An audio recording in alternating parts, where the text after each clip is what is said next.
Hello and welcome back to the My Journey podcast with me, Matt Johnson, and my good friend Tom Scott. As ever, start off with how are you this week, Tom? Been up to much? Not a lot really, Matt. Just been enjoying my last week of furlough. All right, okay. I found out earlier this week that I'm going back on Monday. Okay, so So are you looking forward to it? yeah, so Or that's going to be good. Um, yeah, it's definitely gonna be weird. It's gonna be Monday and Friday next week, and then Wednesday and Friday going forward for the rest of August at least. So it still gives a few days. I think a lot of it is more just office cover, making sure the phones are there, kind of getting back into the swing of it. Yeah, we'll see how it goes. We'll yeah, definitely see how it's going to go. b- What about you? What have you been up to this week?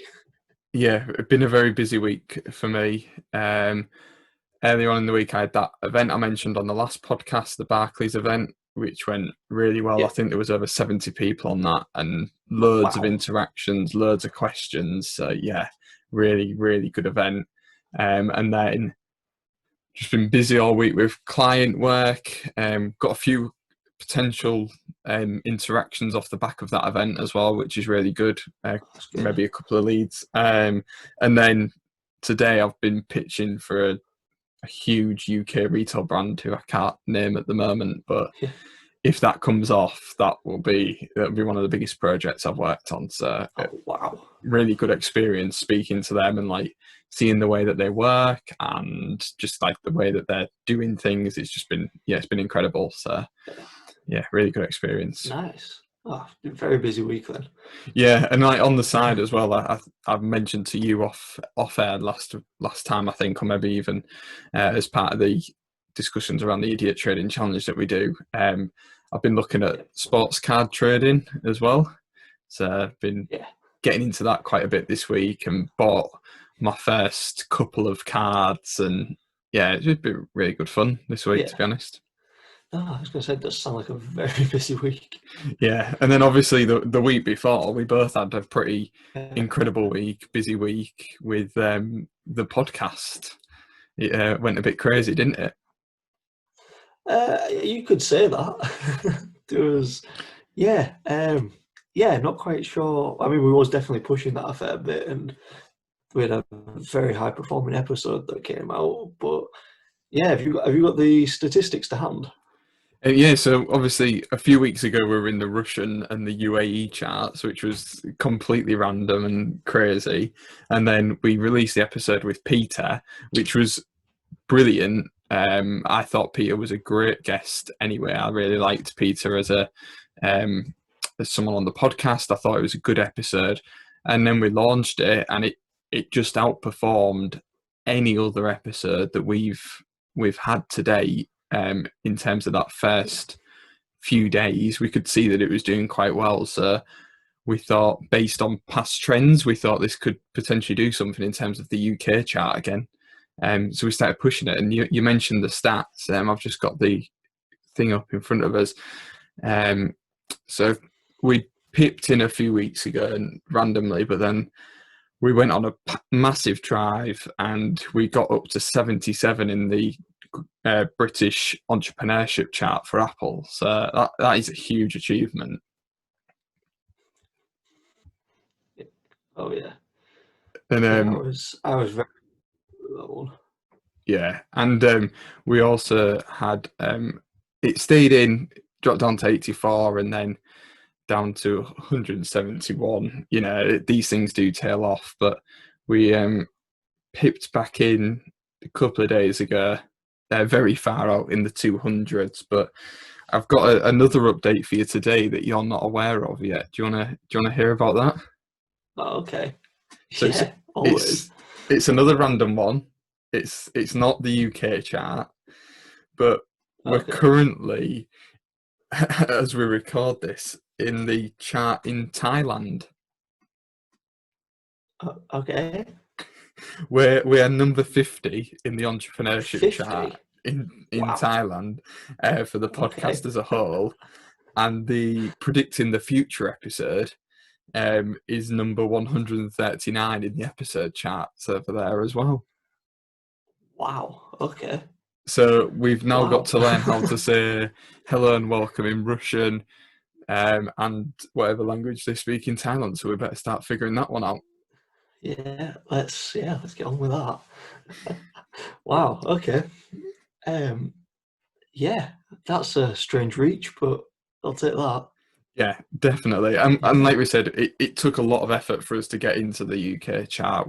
Yeah. We spotted the trend and we kind of went for it. And I think we both learned quite a bit from that. Like we've been led to believe in the past we were thinking it was about listeners, but I think we'd both agree that there's much more to getting into that chart than listeners, because we've had Well, weeks that have performed similar and not had the same reaction. yeah. I mean, it could literally be down to anything. Like there's the subscribe, which if people are like regular listeners of podcasts probably know about, but there's the whole subscribe button. We're not sure how much that plays into it. I mean, it's always good so you can keep up to date with the latest episode, but not sure how far that goes. Then obviously there's you can leave a rating. I don't know if that is purely there just to show others what other people think about it. I don't know if that's then joined in with, oh, well, someone listened to the entire podcast and then gave it a 5-star rating. If that matters compared to someone just giving it a 5-star rating, like there's so many different ins and outs of this. And Apple specifically are very, very secretive about how anything really performs with it. Like I've tried searching for this, and the only really things you get back is just keep doing what you're doing, keep producing quality content, keep getting people on board. But it's in what ways, how how it performs really. I don't even know if like devices matter. You know, if someone's listening on the mobile, if it recognizes that people are listening on the mobile while on a commute or something like. I honestly do not know how it works, but yeah, whatever anyone that was listening and supporting was doing was definitely doing something for it. Yeah, definitely. I would just echo that and say thank you to everyone who did subscribe, leave a review, listen, share it with somebody else, whatever it was, even if it wasn't on Apple. It was truly greatly appreciated, and we are continuing to see a growth in the podcast in terms of listeners and stuff. So yeah, I'm hoping the interview with Peter did really well. I think we've got a few new listeners off the back of that, so welcome to you if you're one of them. But yeah, we're just going to keep trying to grow it and keep giving you what you enjoy, hopefully. Yeah, and we can only judge what people are enjoying off the performance of each individual episode. If there's something you're not too fond of, let us know. If there's something you've really enjoyed, like if you just really enjoyed that previous interview and you're joining this from back before I was here, let us know. Like we can try to set some more interviews up, I'm sure, Matt. Yeah, definitely. If it's interviews people want, we can definitely try and get more of them. If there's specific topics, or if they like hearing more at the beginning or the bits at the end, or they just want us to do the chunk in the middle, whatever it is. Yeah, I think obviously we've got a lot of new listeners, hopefully, off the back of the last episode. So this is more of a standard episode for us at the moment, and how it works is we catch up at the beginning, we talk about what we've been up to, any updates, that kind of thing, and then the next part you'll hear is us discussing a relevant business topic, a randomly generated topic normally. So if you want a topic on that list, give us a shout and we'll get it added to that. And then we round up with something different every week. You know, it can be, we've played games at the end, we've done, you know, like plug-in things, whatever it is. Yeah, just any feedback. Yeah, absolutely. I mean, like some of the end bits are often like some of my favorite parts. Like some of the ones where we've done quick fire questions with each other have been great. If you guys have got any questions you want answering about us, even if it's not specific to anything, then yeah, sure. Quite a few episodes back now, I actually had someone ask me a question, which I then posed to Matt, which I think was about the use of hashtags. Yeah, I believe it was. Yeah. Yeah, like even anything like that, like it's good to keeps us fresh as well, and we can really pick each other's brains on what you guys are wanting to know. I have to say, from the presentation I did earlier in the week, some of the best bits were from the questions. Like, Yeah, I prepared a whole 40-minute presentation. Some of the best bits came from somebody just asking a question in the moment. And the question doesn't have to be big enough to fill the middle topic. It can just be a little question we ask at the end or the beginning or whatever. So yeah, we just love more interaction, whether that is on the podcasting platforms in terms of reviews and subscriptions, or just with myself on social media. That's how we tend to funnel everything through. So if you have got anything you want, any comments, any topics, questions, that kind of thing, you can reach out to Tom if you don't want to ask me, but it's at the MJ Social on Facebook, Twitter and Instagram for any of that kind of stuff. So yeah, I just got my eye caught there by a bit of lightning that's happening in the middle of a storm now. So yeah, I think we should crack on into the main topic of the episode. Yeah, sounds good.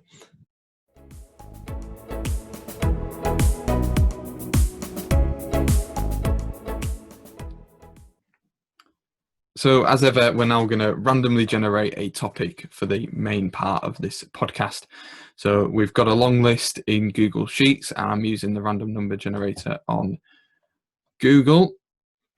And this week it has given us presenting/pitching, which is an interesting topic considering how much of that I've been doing this week. Yeah. Quite a busy week for it. So I think the first place to start is maybe our experiences of it and whether or not we're fans of presenting and pitching. I've spoken quite a bit this episode, so over to you, Tom. What are your thoughts on presenting and pitching, and do you enjoy it? Nothing gives me a greater fear than presenting or pitching. Even talking about it now, I can feel myself going red in the face. I can feel my legs shaking. I hate it. It is. I'm hoping after doing this podcast and a little few things are getting better. But yeah, it's just not. I don't know what it is about that environment, that whole just being up in front of people and you know that it's all on you then talking from it. I don't know if because in the past the situations I've been in, because I think most of the time I've done any form of presenting has been at like school or something like that. So the environment is very different there, and that was a fair long time ago now, which feels weird to say. It is 8 years now. Yeah. But it's, I don't know, even sometimes at work, if I've had to like the odd little bits of presenting, like, I don't know why, if I'm sat around a table chatting with people, completely fine. If I'm on the phone to someone, perfectly fine. If I have to stand up in front of everyone, even if it's literally just at the table that we've just been at where I've been talking fine, I absolutely fall apart.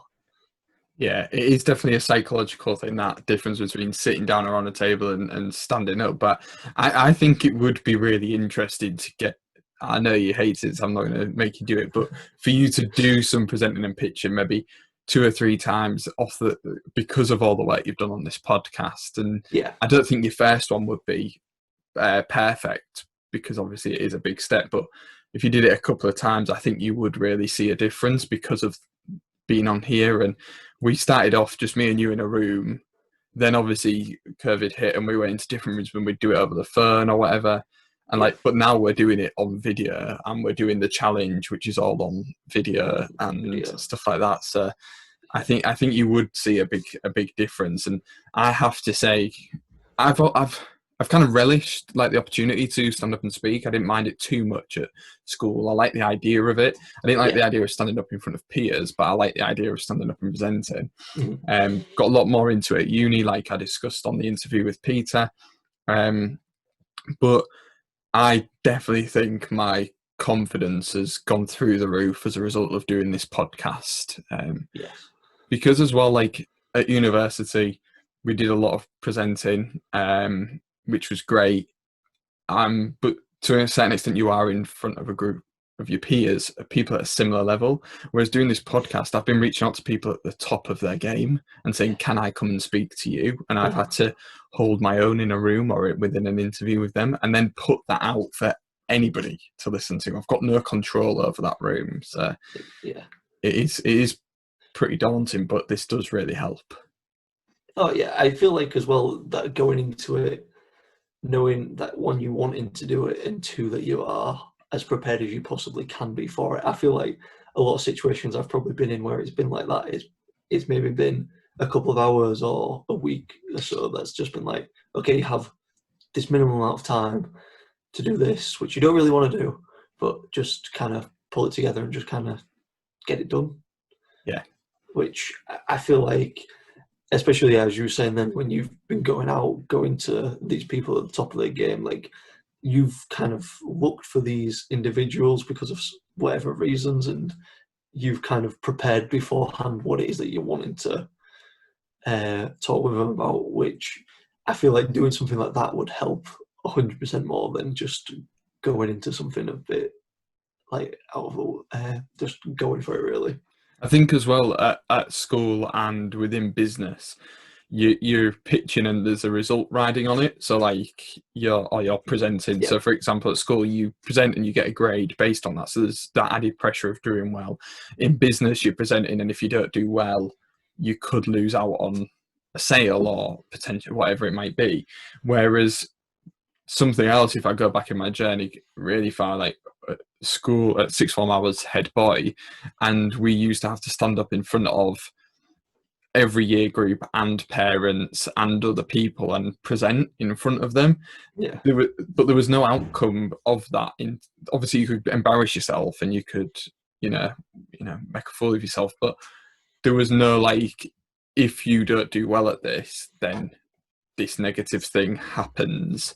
Yeah. And that, I think, really helped me with my presenting, because it was just about me not messing up for my own ego rather than another thing. And I just got used to standing up, and it was really tough, don't get me wrong, but standing up at that age in front of a room of 300 parents who you don't know who's out there, and you're trying to sell this school and you're trying to be mature and what have you, really helped me to then get the confidence to stand up in front of a room of 10 people my age at a university. It made it a lot easier. Too right. I think that is always the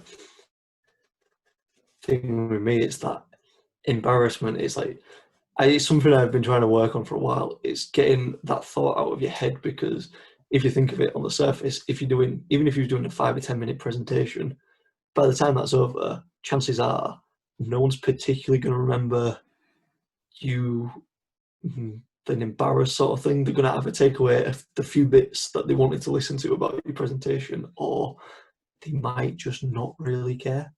That's the thing. That one of the biggest things is just accepting, and this is across a lot of other things. A lot of things, like one of the biggest revelations for me across my freelance journey has been realizing that other people don't care. They really do not care about you. If you mess up, if you embarrass yourself, they might go at the time. If you asked them 3 hours later what happened today, they wouldn't go, "Oh, I was watching this presentation and this kid stumbled over his words 3 times." They're not going to remember that. Not going to be there. No, definitely not. It's the thing. I don't know if I've mentioned it on the pod before, but something I've seen a few times now, and it's to help with people that when you're going out, you're worried about, you don't want to do something wrong, you don't want to be in the wrong place, you don't know what to wear, you don't know what you should be ordering. Like say if you was in a pub, for example, you don't know what you should be ordering, you don't know how it all works and stuff like that, and you are so busy concentrating on not messing up because you think someone else is going to judge you that you don't really go for it. But the person you're staring at across the bar that you think is going to judge you is now sat there thinking, "Oh God, why is this person staring at me? What's wrong with me? What have I done? What am I doing wrong?" sort of thing. And it's like, as nice it is to think that there's people out there that just are really interested in you, people aren't.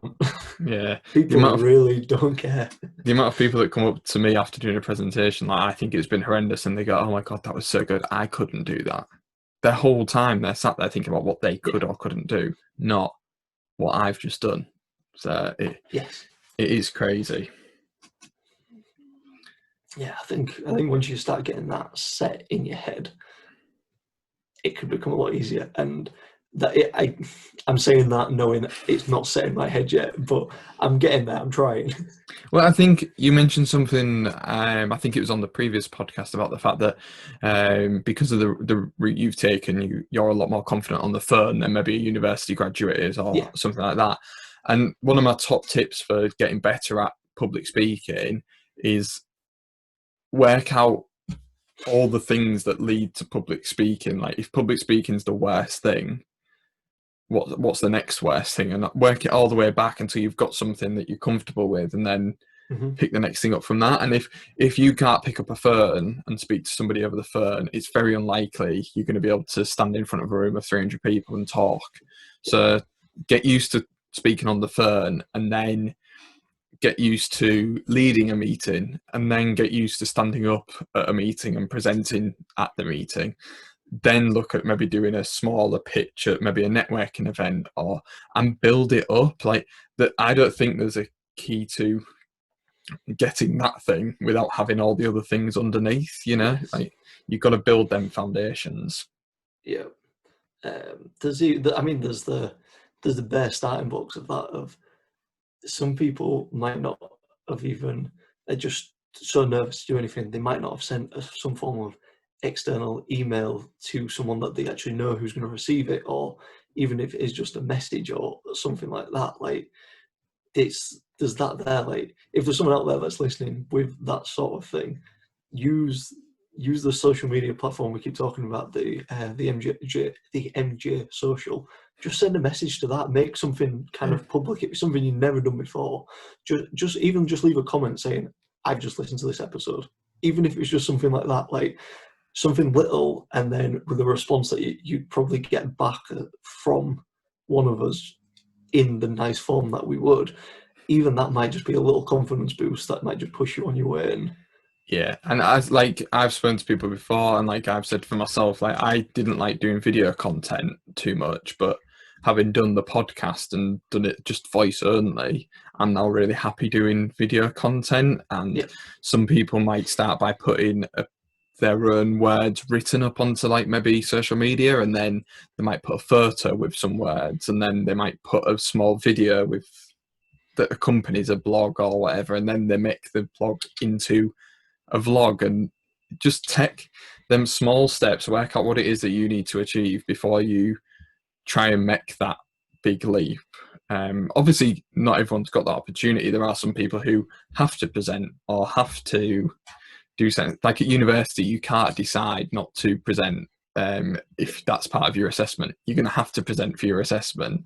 And I think it might be useful sharing some top tips for that. But I always think the way I do my presentations is I structure it in terms of, if it's like a PowerPoint or whatever, create the PowerPoint and then bullet point what I want to say. Don't script it too much, because you then become hooked on getting it word perfect rather than touching every point that you want to hit.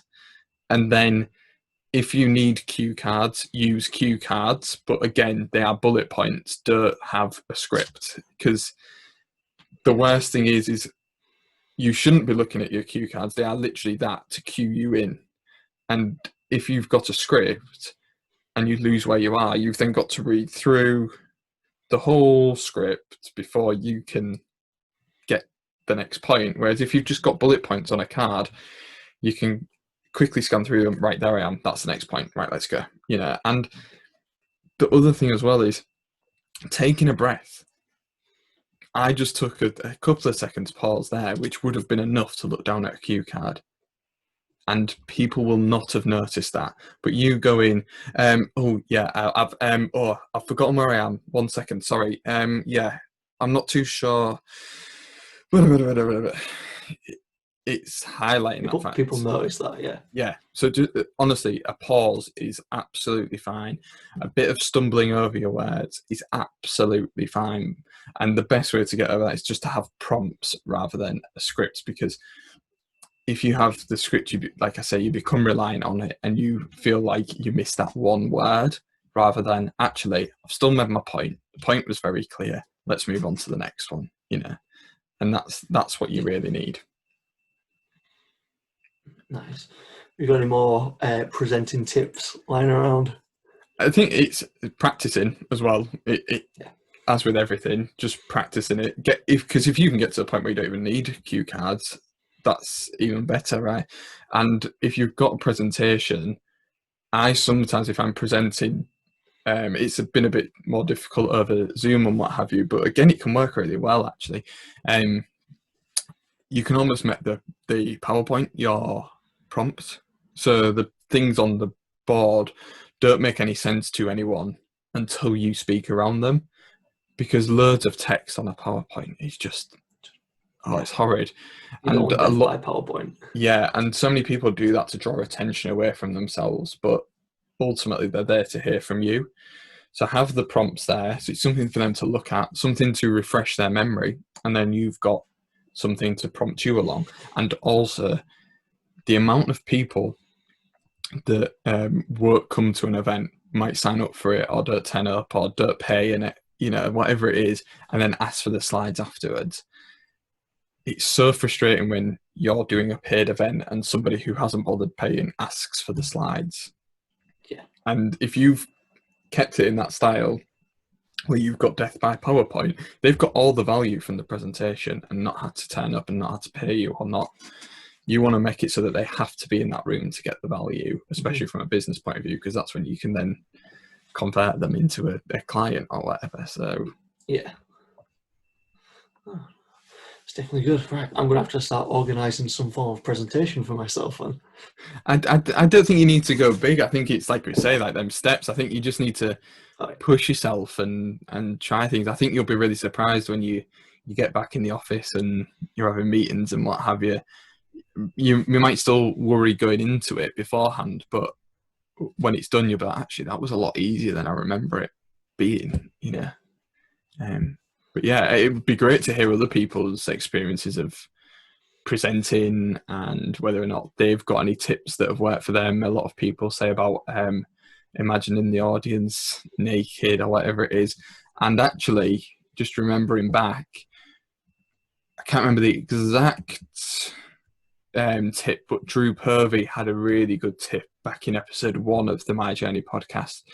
And I think it was something to do with tensing your core muscles or something like that. Yeah, it was something like that. I'm trying to remember back to what it was. Yeah. And at the time, I was still getting used to doing it. And I used it. I think it was clenching your core. It stops you shaking or whatever. And it really does help. But the other thing as well is once you've started, don't stop. It's like, you know, I think everyone admit that at the moment, in terms of driving, when we went into lockdown, when you came back out and you started driving again, it was a bit like, oh, you know. Oh, what's going on here? Yeah, well, you were all right, but you were a bit like, oh, forgot, you know. And then it's the same with presenting. What if you stop? That's why I've tried to keep doing some stuff over Zoom during this lockdown, just to keep my foot in and keep my confidence up, because it is like if you've been presenting in front of rooms of 30, 40, as I have been, and then you stop, you'll then have to do the 10s again and the 20s before you can get the confidence back up. Get back up to it. But yeah, maybe we'll have to have an update from you when you've started doing your first. That sounds good. Your first presentations. You'll have to let us know, and we'll see how it's gone. Yeah, see if I can record it.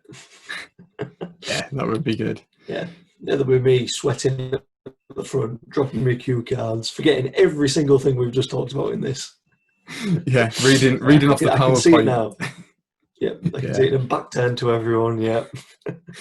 No, but yeah, it would be great to hear other people's experience of presenting. I can tips they've got. see that going.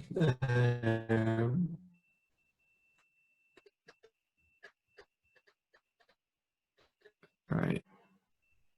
So as you've just seen on the video, it did just drop out there.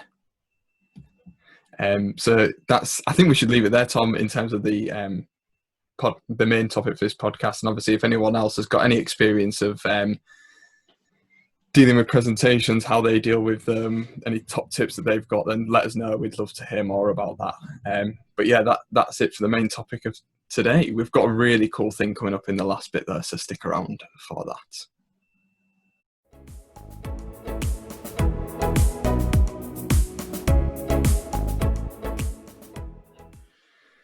So yeah, today for the end of the podcast, I just wanted to share something with you that I'd seen earlier today, which I think is absolutely incredible. I shared this with Tom ahead of tonight's recording because I just wanted to speak about it. But it's the latest advert from Nike. And in terms of adverts, in terms of like, I don't know, like if you just, the idea behind it is just athletes doing athlete stuff. Like it's not a groundbreaking concept or message or anything like that, but the visuals are absolutely stunning. And like, I'll explain it a bit more in a second, but I just want to get Tom's initial reaction to the advert.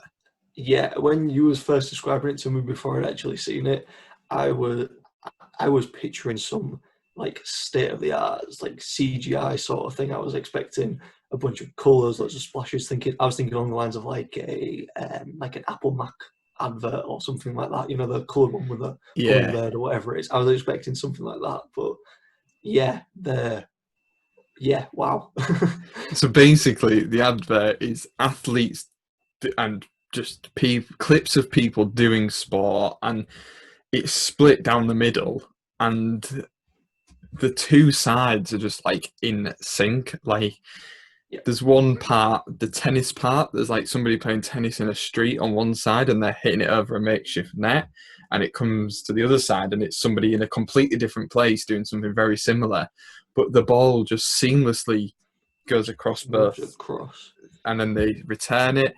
There's Ronaldo off the back, I think it's like an ice skater or a ballerina doing like a big twirl. It then, as they go across the center of the screen, it turns into Ronaldo finishing his celebration. There's a part where there's people speaking on a podium and their words line up and their head movements line. It is just, it's unreal. And the one that really stood out to me, and this posed a question, which I'll quickly come to after this, but there's a golfer and someone playing baseball, and I think they both scuff a shot or whatever it is, but they both snap their club and their bat over their knee. yeah. But it's split directly down the middle. Like it's two different people together that makes it look like just one person. And it's the handle of a baseball bat with the end of a golf club, and it snaps perfectly in the same spot. It was fantastic. But from that was a question that I posed to Matt earlier, was how interchangeable people could be. So someone that has that perfect swing in baseball, would that translate to golf? Like they've had all of their training, they're used to perfecting that technique just by moving the angles around on the body position. Would they be able to do a decent golf swing, and vice versa? Yeah, well, I have to say I've literally played golf once or twice and watched a couple of videos on YouTube, but a lot of the tutorials are by people who have also played baseball as well, because it's supposedly very similar. The other one I really liked was I can't remember who the athletes are in the clip, but there's somebody who's doing like a long jump and then somebody else who's dunking a basketball, and their arm movement, even the athlete who's doing the long jump, their arm movements match the person dunking the basketball. It's just astounding.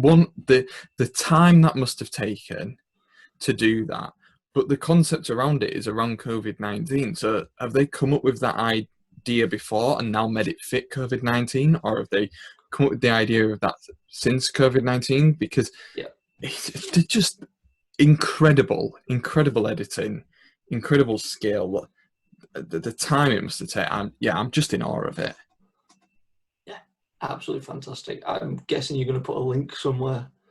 I'll have to get hold of. I'm going to be sharing it all over social and everything, because I reckon everyone will have seen it by the time they listen to this, because it's going to go everywhere. I can't see it not, but I just had to share that on today's episode. From like, it's not social media marketing, it's not freelancing, but it's marketing, and it's just superb. The person who did that needs a raise.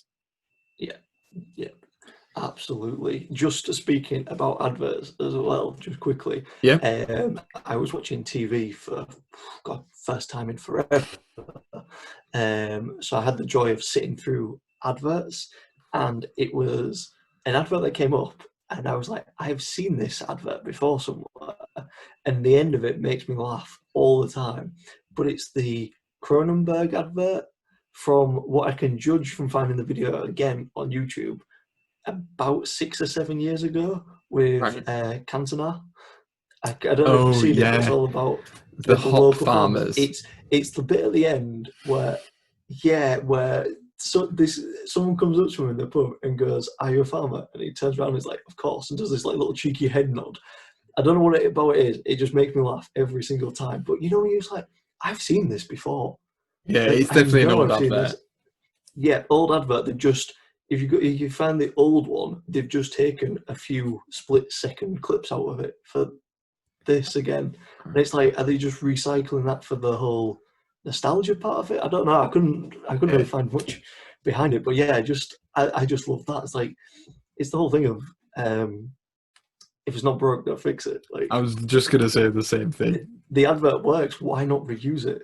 Yeah, brilliant. Yeah, same for sprawling on about advertising. I was in I think I was buying an ice cream, and you know when you hear a radio advert, as soon as I heard the voice, 2 seconds in, McDonald's. I knew it was. He wasn't even saying anything remotely to McDonald's, but you know the guy's voice on every McDonald's advert. Yeah, it was that. And it was just that instant straight away. Yeah, that's McDonald's. Wow. Yeah. I think maybe going forward, if anyone's got any adverts that they like, they should send them in, and we should do a quick review of them, because that seems quite fun. Just watching adverts. Yeah, I know there's a few I can think of, some of the band adverts over the years that always make me laugh how they thought they could get away with it in the first place. But yeah, definitely, if people start sending in some suggestions for some adverts, we'll watch them and we'll talk about them. Yeah, I think one of my favourites over the years has been the John Smith's one back with Peter Kay, the diving one where he comes and bombs, and then my favourite, because it reminds me of a footballing memory, when we went on tour when we were younger, when they're doing the keepy uppies and stuff, and it just comes to him and he's "Have it." Yeah. No, but yeah, I do love a good advert.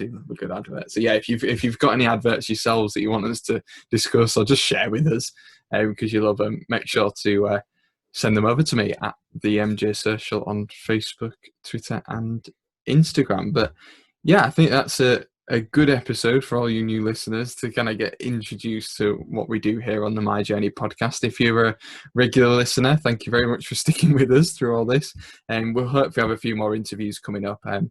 But yeah, if you're enjoying this, make sure to like, subscribe, all the usual kind of things. Share it with a friend. That would be absolutely amazing. But yeah, until next time, thank you for listening.